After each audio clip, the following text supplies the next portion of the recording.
Olá, vamos a mais uma aula de atualidades, falando agora de um tema também bastante importante para os vestibulares. Vamos lá, falar de Saddam Hussein, não só do Saddam, mas da região que ele envolveu durante muito tempo, o Iraque e todo o Oriente Médio, aquele barril de pólvoras que nós temos localizado na Ásia.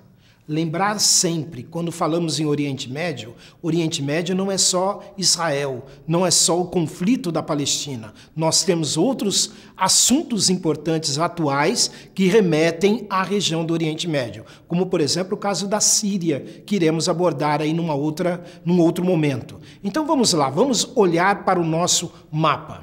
Nesse mapa nós vemos a localização política do Iraque. É muito importante, então, ressaltar, Oriente Médio, que na realidade esse nome é alusivo ao quê? Ao fato de que para a Europa era um meio caminho até o Oriente Extremo, ou Extremo Oriente. Então daí a ideia de Oriente Médio. Veja ali o Iraque em verde bem destacado, numa região que no passado foi muito famosa, como nós vemos agora no mapa que se abre ao lado, o mapa do relevo.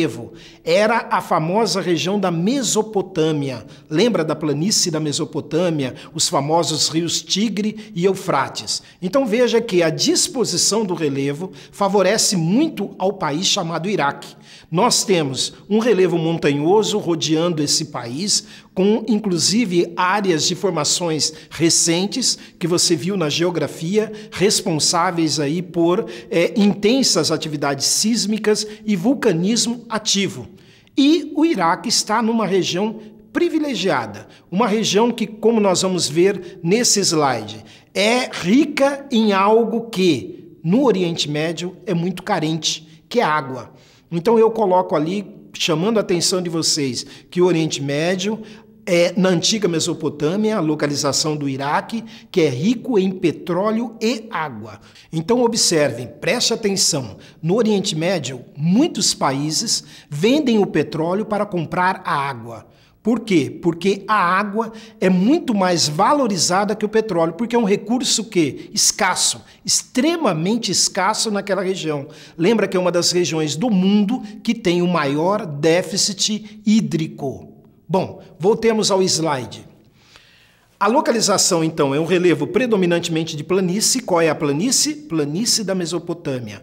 Clima árido. Lembra que clima árido é caracterizado pela baixa pluviosidade, e a bacia dos rios Tigre e Eufrates, que compõem então essa paisagem aqui, como nós verificamos no mapa. Veja que a maior parte do curso dos dois rios está em território iraquiano.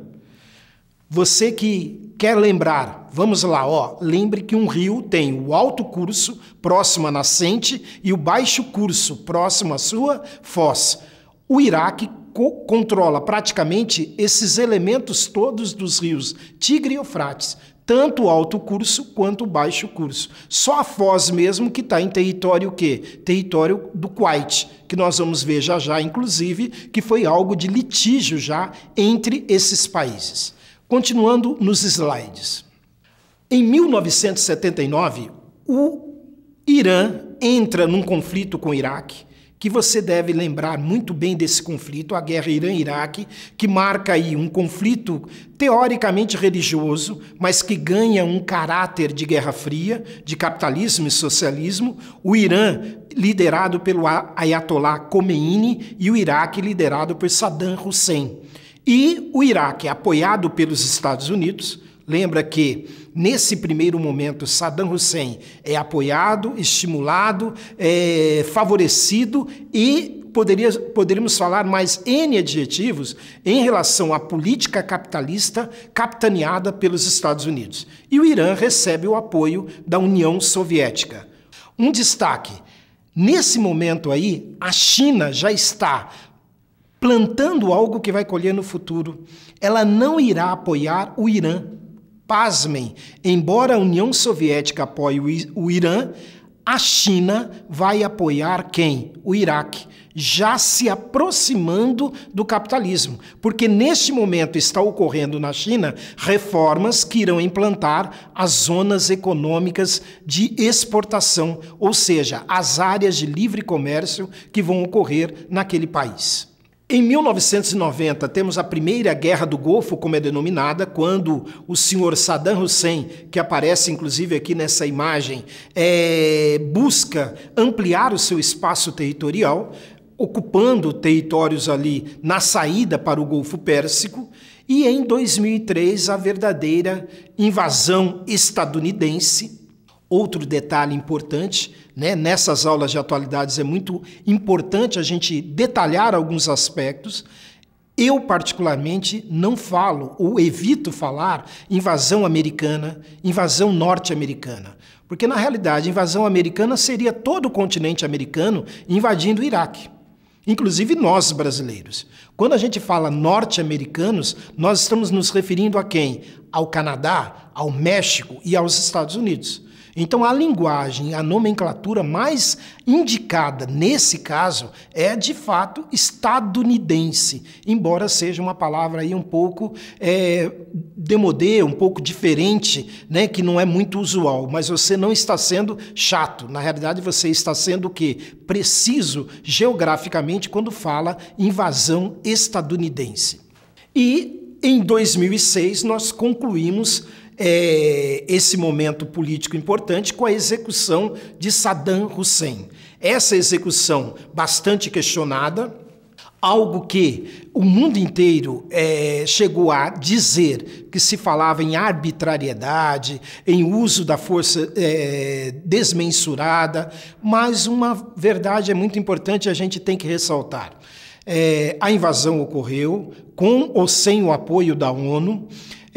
Que mais? Que essa invasão, na realidade, tinha um caráter de democratizar o país. Lembrem-se até que chegou a se falar na época que o Iraque era detentor de armas de destruição de massa e que poderia isso ocasionar conflitos ali intermináveis no Oriente Médio, e muitas dessas teorias foram sendo rechaçadas, foram sendo mostradas que na realidade eram desculpas para que justificassem esse ataque de forma tão violenta ao Iraque. Não estou com isso defendendo o Iraque. O que eu digo é que, na realidade, quando se fala em geopolítica, em conflitos geoestratégicos, sempre há um interesse maior do que simplesmente democratizar ou acabar com um longo período de ditadura.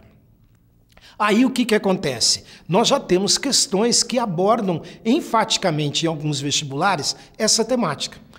Continuando, em 2011 ocorre a retirada das tropas estadunidenses, e aí qual é o legado? Qual é a situação do Iraque hoje? Mais de 10 anos após a invasão a esse país, se implantou de fato uma democracia? O país realmente hoje apresenta um grau de evolução que pode caminhar para um país estável e, pelo menos em parte, desenvolvido? Veja qual é o legado. Uma instabilidade política, que ainda é muito forte no país, a rivalidade no poder entre xiitas e sunitas, algo que você vai ver aí nas aulas de história e também de geografia, constantes conflitos envolvendo esses grupos, essa rivalidade acirrada, e o mais importante o que é? Esse legado da pobreza. É um país que vive, então, como todos os países subdesenvolvidos, uma grande concentração de renda, riqueza e terra. Ou melhor, uma má distribuição de renda. E aí configura o quê? Configura uma massa de pobres, de miseráveis e uma minoria que tem praticamente o controle de toda a economia do país.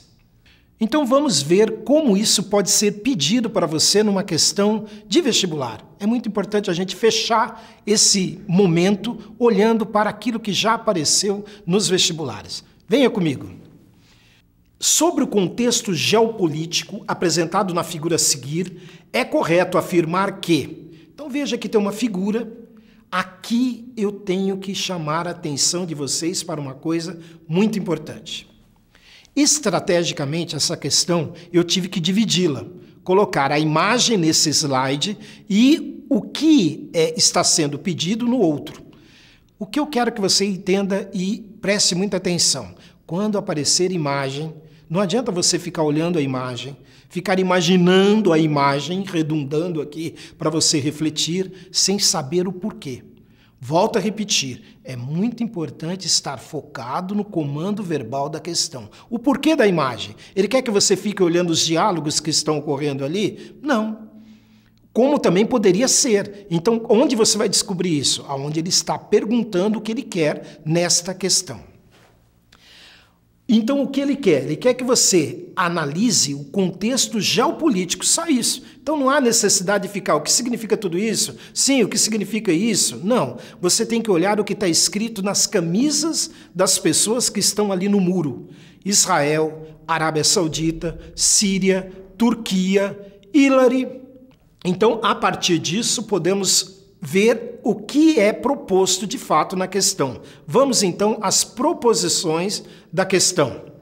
Alternativa A. Os Estados Unidos da América pretendem reforçar o regime absolutista da Turquia, país que está situado no limite entre a Europa e a Ásia. Não, há uma contradição muito grande aí. Lembra que para o governo estadunidense não é interessante governos absolutistas, a não ser a época da Guerra Fria. Aí ditaduras eram importantes. Lembre-se que é o caso da ditadura militar no Brasil. Ela foi importante para os Estados Unidos em um determinado momento, o momento da Guerra Fria. Letra B. Israel, Arábia Saudita, Síria, Jordânia e Turquia são países aliados militares dos Estados Unidos? Gente, aí Israel sim, mas quando fala em Síria, quando se fala em Jordânia, não.